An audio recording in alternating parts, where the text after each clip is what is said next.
Hey everybody, welcome to Michigan Out of Doors. Thanks so much for joining us this week. We've got a brand new show, and we're going to start from the woods of northern Michigan. We sure are. Jordan and I were both up in Atlanta for the late season elk hunt that happened up there. And also this week, Jordan was out doing some late season deer hunting. We're going to show you how he did out there. Make sure you stay tuned. We've got an exciting show for you this week. I'm Jenny Olson. And I'm Jimmy Gretzinger. It's time for Michigan Out of Doors. From the first spring rains to the soft summer breeze, dancing on the pine forest floor, the autumn colors catch your eyes. Here come the crystal winter skies. It's Michigan, Michigan out of doors. Someday our children all will see this is their finest legacy, the wonder and the love of Michigan. As the wind comes whispering through the trees, the sweet smell of nature's in the air. From the Great Lakes to the quiet stream, shining like a sportsman's dream, it's a love of Michigan we all share. Michigan Out of Doors is presented by Greenstone Farm Credit Services, making recreational land ownership possible across Michigan and northeast Wisconsin. Begin your land financing journey at one of Greenstone's 37 locations or visit greenstonefcs.com. By Meijer, a destination for hunting, fishing, and camping. From bug spray and tents to GPS and gas, Meijer has nearly everything you need to take on nature and get you there. Meijer. By Chappelle, a Michigan company providing shelters, sleds, and accessories for your time on the ice or in the woods. Featuring the FX Series flipovers, the new Wide House and Trail House pop-ups, Chappelle has you covered on the web at chappelle.com. By Country Smokehouse, offering a variety of meat products. Country Smokehouse is located 3 miles south of I-69 on M53 just south of Imlay City. Country Smokehouse is a meat processor, a butcher, and a destination for sportsmen.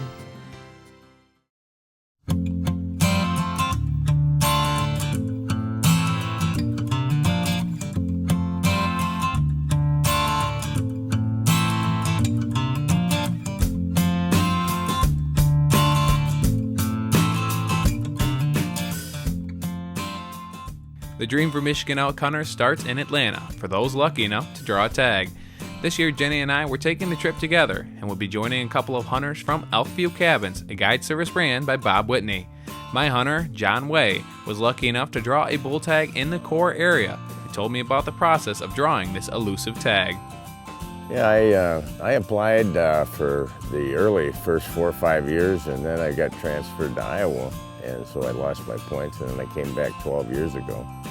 And I started applying then, and I applied 10 out of the 12 years. And I always applied for a bull tag, just figuring that if I did get drawn, I'd sure like to go out and hunt a bull.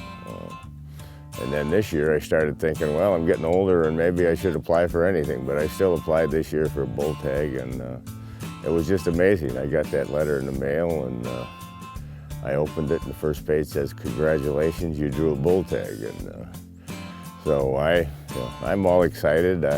I tell my wife about it, and she looks at me like, "So what?"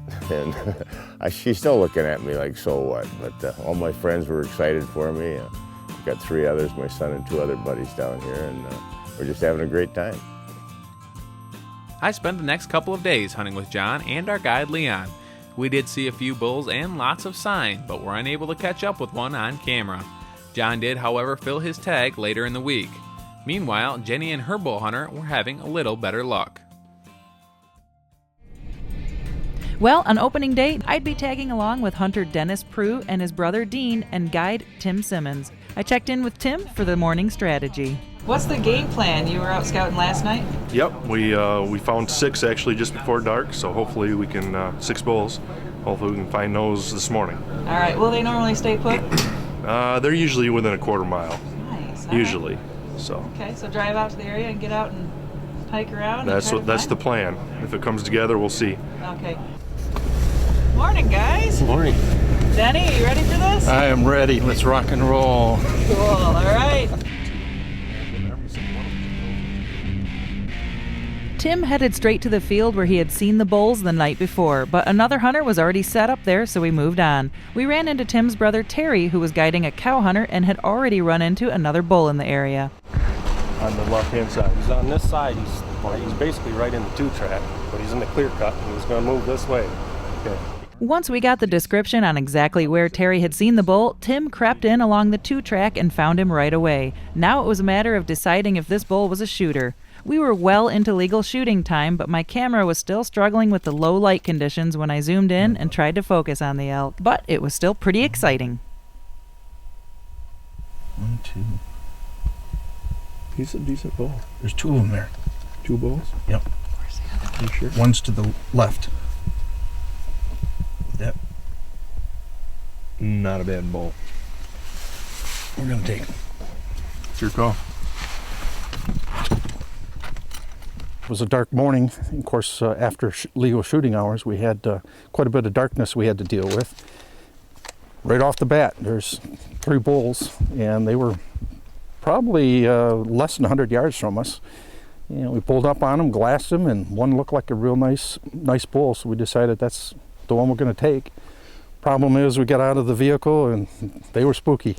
And off they ran, never could get a good shot at them because of the cover in the woods, so we waited and drove around for a while. Well, it was a close call, but no dice. Very exciting for the first few moments of the elk season for sure. Tim knows this chunk of woods very well and had a good idea where to look for more bulls. Spotted another bull, and that one wasn't quite the caliber we were looking for. So Dennis was hoping for a 6x6 bull, so he passed on the small one, and Tim kept on searching for more. This type of hunting requires lots of time in the truck. Out west you can see a long ways and glass them and, pick out the ones you want. Here in Michigan you have to get them in an open spot because, 90% of the land up here is unshootable. So you just got to get lucky and find them in an open area. Well, that was it for day one. We searched for more elk right up till hunting hours were finished and headed back to camp with hopes of better luck tomorrow. Jordan and I figured we'd head to town and stop by the elk pole to see how some other hunters had done today. Tell us about this. First of all, you already weighed in at the check station. Correct. And what is the official point score on it? How many points? They scored it as an 8x9. Whoa. 640 pounds dressed. Oh my goodness, that's awesome. Oh, I'm just thrilled. And you got it today, Yep. and your lovely bride was out there with you.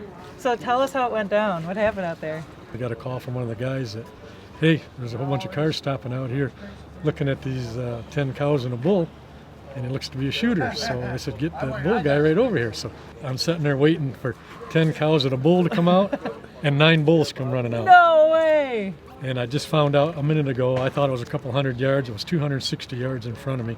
This was one of them. And they come across a whole 40-acre field in front of me. And every time they stopped, they'd move before I could shoot, or they'd get stopped. Another one would get in the way. So they went in the woods, so we went down to the next road and got out behind a hill because we knew they were coming through. We saw them running through the woods to this great big field. I was about to crawl up this hill and then lay on top to try and get a shot, and they started coming over the hill. Oh my goodness. Right in my lap. How exciting. That's awesome. awesome. It was a thrill seeing them come like that. Did you get to see much of the hunt play out then? Were you yeah, right there? I was right there. Oh, cool. What did you think of it all? It happened so fast that it's like, wow. Pretty impressive to see these guys out there in the woods, huh? Oh, these elk are enormous. That's amazing. Oh my I thought it was 30 yards away. They're so big. And it was moving, and I had no sticks or nothing because I was going to lay on the hill, so I had to shoot him offhand, on the move. One shot? Yep. They told me it was 70 yards, which I thought was way closer. Nice job. Congratulations. Thank you. That's a beautiful, beautiful bull. Thrill of a lifetime. Well, tell me your name, where you're from. My name is Eugene Fisher. I'm up in the Thumb area, a little town called Ruth. Ruth, Yeah. Michigan. All right, Right. your name's Eugene? Yes. All right, Eugene, how many years have you been putting in for a bull tag? 20 years. 20 years. Yes. How was it? Great. Yeah, Great, and great. you've got one hanging up here on the pole. Yes. First day of the season. Very first day, first What morning, time? 8:30. 8:30 this Yeah, morning. yeah. You got a short hunt. Yes, How did that all happen for you? real quick. Yeah? Yeah, I was hunting with a guide, and his dad was out scouting, and they seen some bulls in the area and told us to come over there, and I was on the bottom of a big high hill, probably 200 feet high, and the elk was on the top of it, 175 yards away. My guide says, you can hit that from here. I know you can. Shot, and he says, shoot once more, and the second shot I went down. Nice. What kind of gun? 30-06. Perfect. Yeah. Well, that's cool. So what did you think when you were walking up on this guy? Cool. That's something. Yeah. Trill. A lot different than deer hunting, huh? Yes, much different. Yeah, it's a much bigger animal. Yeah. Cool. So Yeah. what have you been doing today? Just kind of hanging out Just in town hanging and out, acting Scott. like a king? Yes. Yeah. Awesome. Enjoying it. Sunday morning started day 2 of the late elk season with Bob's Eternal Campfire still going strong. Guides and hunters gathered to lay out new plans for the new day in hopes of filling up the camp elk pole. Tim decided to check out the field where we wanted to hunt the morning before but were beat out by another hunter. This morning there were no other hunters, and better yet, there were elk out there. Tim, tell me what's going on. Plan is, or what's going on is we see some elk up here and it's pretty dark, so we're waiting for daylight and hopefully we can make a play on them. All right, we see 2 out there, right? 2 out there. Do you know what they are? We do not know what they are. We have a bull tag, so hopefully they're bulls. All right, cool. Sounds good. Are you pretty excited about all this? I'm way too excited. All right. We finally had enough daylight and snuck back up to the field. These elk are used to seeing vehicles passing by, so Tim decided we should get as close as possible in the truck to keep them from spooking off. The 3 bulls were still out there when we came back by. Farthest right, closest to the woods, right? Yes, closest. They're both. Either that one or that one. Yeah, that one's good. 1, 2, 3. They're both decent. Let me know. Where's that other one?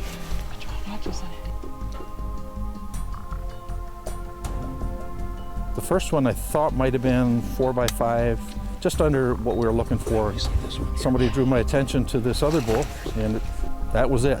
It was just exactly what I was looking for. The 6x6, and lo and behold, the opportunity was there. I think we range find at 216 yards. It took a while to calm down and take a few breaths and squeeze the trigger.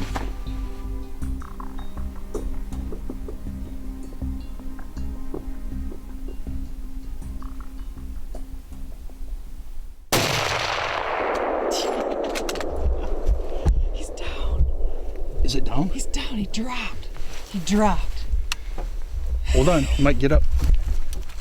He dropped. Danny. Nice shot, man. Awesome. That's awesome. I'm starting to get a little buck fever now. Yeah, that's good. Hi, buddy. Brother. Tell me what happened, man. Well, we came out here just before, well, it was actually shooting hours, but it's a little dark. And we saw 3 nice bulls. Couldn't quite make out what they were, so we had to wait a little bit more for daylight. Glassed them all over, picked the best one, took a shot. Nice. You did a beautiful shot. That thing just folded. It was a nice bull. Well, thank you, but we're still waiting to make sure it doesn't get up. Give him a little while. I don't think he's getting up. Yeah, so we're going to go over and I can't wait to put our walk tag up. on them, and we're good to go. Congratulations. Thank you. So Appreciate cool. it. Congratulations. Terry and his crew heard the shot and came by to congratulate Dennis. They'd be back later to help drag his bull out, but for now, they were off in search of a cow. For Dennis, Dean, and Tim, it was time to pace off that 216 yards and put their hands on that big bull. Tim has great personality, great guide. He put us on the animals right off the bat, worked hard all day long. He was not going to give up. Took us every trail, every nook and cranny that he knew. And finally, this morning, it all paid off. And unload that gun. Yeah. That little kicker. Send me the gun. You gotta be the first one to touch his horns. Nice That's a rule. shot. Get behind it, grab on it. There you go. Close it, Frosty. Boss. Look at that. And he smells. Oh, musky. Look at the base of them. Overall, my experience was just an event of a lifetime, and I chose to take my brother with me, somebody we can share with. We've hunted together as kids growing up, and what a perfect choice to have someone to share this once-in-a-lifetime opportunity. It was the end of May that I applied for the elk permit, knowing that June 1st was the deadline, and went on a fishing trip to Canada, came home, and lo and behold, there's an envelope in the mail. Opened it up and congratulations. I about screamed. It was good. Now the work began. After field dressing the bull, the guys had to figure out how to get him out of this clear-cut field with many obstacles. Yeah, basically they go in and cut the trees down a foot high, so you can't drive a truck over them, and you got to kind of weasel between all the trees and all the stumps and get as close as you can and drag them out that way. And with a little ingenuity, they pulled it off. Tim rounded up 300 feet of rope and straps and drove the truck in as far as he could in between tree stumps. They hooked the bull up and dragged him close enough to hoist into the truck bed, and they made it look pretty easy. With the elk loaded up, it was time to show it off. First stop would be the mandatory DNR check station, where biologists would age the bull, weigh it, and grab a few more stats. He was drawing lots of attention from folks who stopped by here just to see some of these beautiful elk up close and personal. Young and old alike were here to take it all in. Dennis's bruiser tipped the scales at 565 pounds. The Rocky Mountain Elk Foundation was also on hand to tally up and unofficially score the elk for the bull hunters who were curious what theirs taped out at. Dennis's bull had an unofficial score of 302 inches. Very nice. We checked out another nice bull while we were here too. So you're the hunter that shot this one, huh? What's your name? Travis Hartman. Where are you from, Travis? Standish. All right, cool. So Oh, tell hello me, you there. got, just this morning you got this one? Nope, yesterday afternoon about 3 o'clock. Yeah? All right. So tell me the story. What happened out there? We got a call that there was about 6 to 7 bulls coming over the ridge, so we got there and snuck in front of them, and they come over, and this one jumped out and shot it. Oh my gosh. Well, that was pretty quick, right? Yeah. Cool, opening day. A successful cow hunter pulled in next, and it was hard not to notice. This family of 11 people were all out in the woods together when their lucky hunter pulled the trigger on his first Michigan elk, and they were living it up. You guys all out there on the hunt? Yeah! That is something. Who pulled the trigger? Half of Mid-Michigan. Right here! Half of Mid-Michigan. Congratulations. What's your name? Dale. Where are you from? Saginaw. All right, cool. We saw you out there yesterday. Yes, we did. Wow, well, good job. Everyone's pretty excited. Yes, it's really cool. Awesome. How much did this cow weigh? 340. 340. 340. Do you have enough meat to go around for all these people? I know, we're getting pretty hungry. Absolutely. Our celebration continued back at the Elkview Cabins camp, where the news had spread and everyone was waiting to slap Dennis on the back and check out his bull. Bob, Tim, and the crew here at camp lived up to their reputation. Well, I knew from other resources that Bob was had a tradition of getting trophy bulls. With Bob's reputation in the area, I chose him, and he put me on one. Bob, what do you think? It's always good to have a bull hanging in camp, right? That's a beautiful sight right there. That's a real good bull, too. Real proud to see it. Happy for the hunter, happy for the guide, happy for the camera crew. That's right. With another elk season in the books, we'll all start looking forward to this next year when we drop our own names in the hat. Then we wait and hope to be counted among those lucky hunters who draw that tag for a once-in-a-lifetime hunt here in Michigan's Out of Doors. Hi, I'm Jordan Brown. This year I spent a lot of time behind the camera, and in the last couple weeks of deer season I was able to spend a little bit of time in front of it doing some hunting with a very good friend of mine.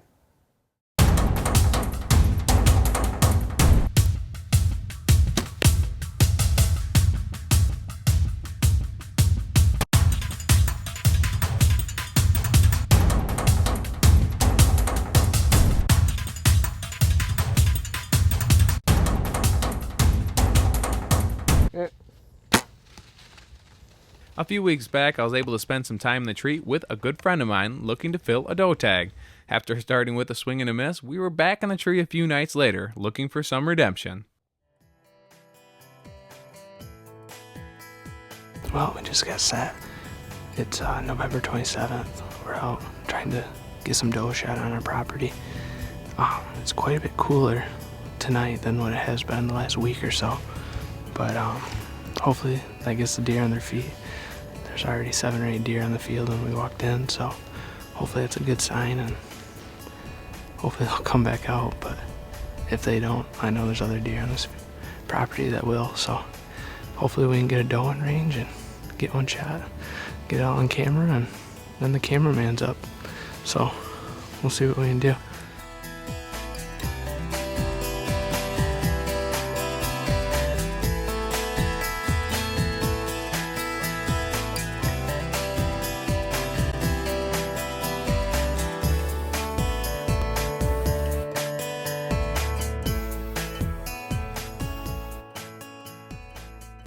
After passing on a couple of small bucks, we finally had a mature doe working her way into range. Now we just need to get the camera and hunter in the right spot.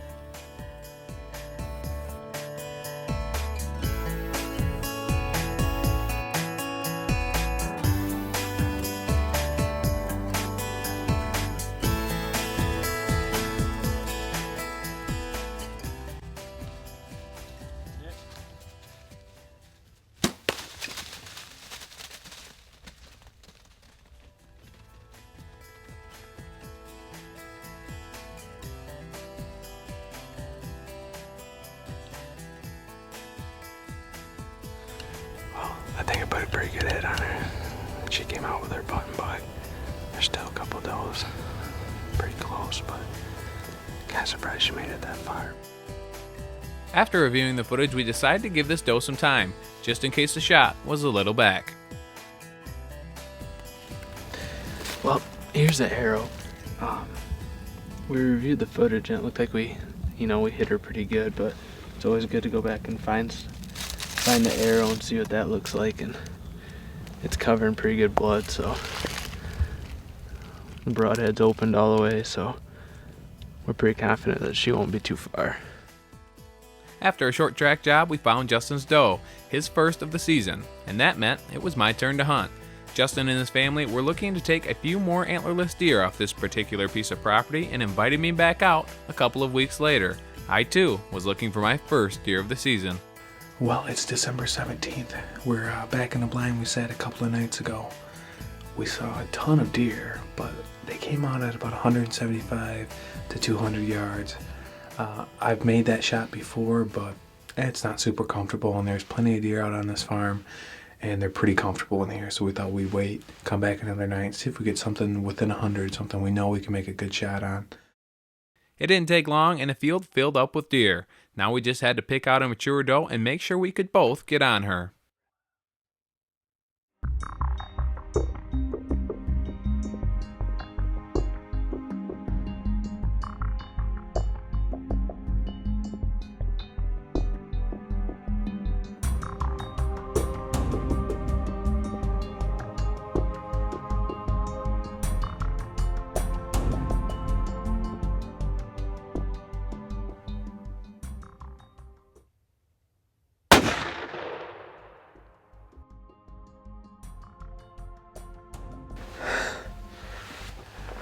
That's my first deer of the year.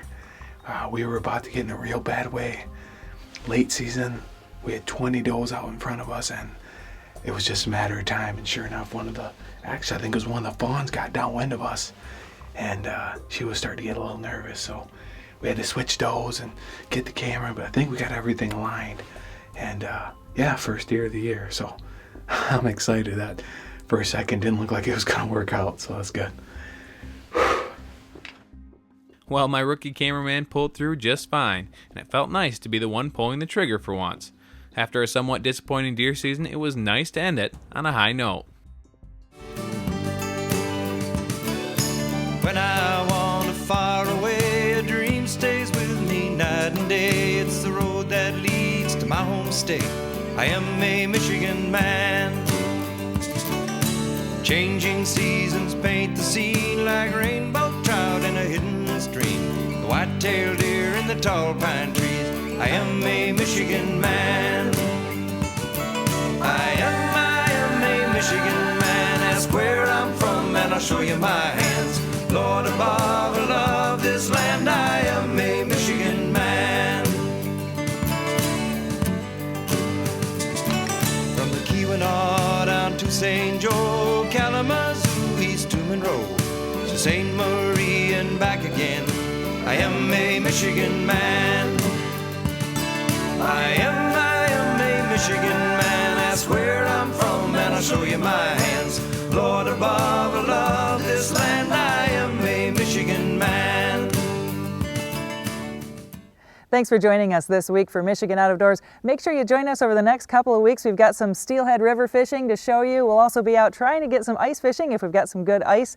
And you can always see what we're up to. All three of us are on our Facebook page, updating you on where we're off to next. And you can check out our website too at MichiganOutofDoorsTV.com for full episodes. That's right, and for you iPhone and iPad users, we get quite a few requests for this. Now into the new year, you're actually able to watch Michigan Out of Doors on your iPhone. Pretty much any smartphone now, you can watch full episodes of the show there, and that's kind of a new wrinkle here for the new year. So you can always check us out there, or you can always check us out right back here on your PBS station next week. Michigan Out of Doors is presented by Showspan, producing consumer shows including the Ultimate Fishing Show Detroit, January 10th through 13th at Novi's Suburban Collection Showplace. The show features fishing tackle, trips, boats, and seminars by Kevin Van Dam and Mark Zona. The Ultimate Fishing Show, Novi, January 10th through 13th. By Propane, exceptional energy. Propane retailers promote the safe use of Michigan-produced gas energy in homes, farms, and businesses across our great state. Learn more at usemichiganpropane.com. By Meijer, a destination for hunting, fishing, and camping. From bug spray and tents to GPS and gas, Meijer has nearly everything you need to take on nature and get you there. Meijer. Closed captioning is brought to you by Propane, exceptional energy. Propane retailers promote the safe use of Michigan-produced gas to outdoor enthusiasts across our great state.